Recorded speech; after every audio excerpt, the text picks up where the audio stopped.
So I asked Spencer, can you give us some background on the LaPrele Mammoth site?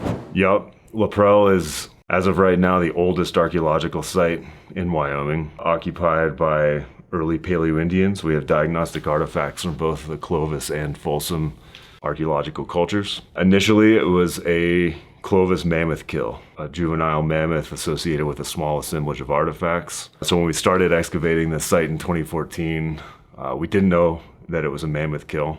We knew it was after 2014, and then since then the site's just kind of gradually expanded and expanded and expanded. And so now the site is very much an early Paleo-Indian campsite with a mammoth kill in it. And around that mammoth kill, there's a bunch of really dense concentrations of artifacts that we argue represent the floors of houses that were occupied almost 13,000 years ago. Probably where people camped for, say, like 2 weeks to a month or something like that.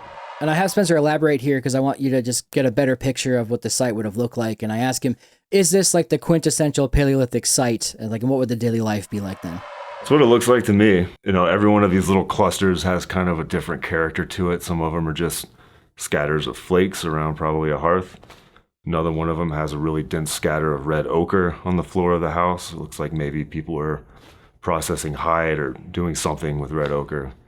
A couple of the other areas are just really dense concentrations of flaking debris and end scrapers and stone tools, very much like heavily occupied houses where people were conducting a lot of activities. But yeah, it would have been kind of a bustling Paleolithic campsite with basically every activity you'd expect to find in those campsites occurring: flint knapping and hide processing and building weaponry and repairing clothes for certain.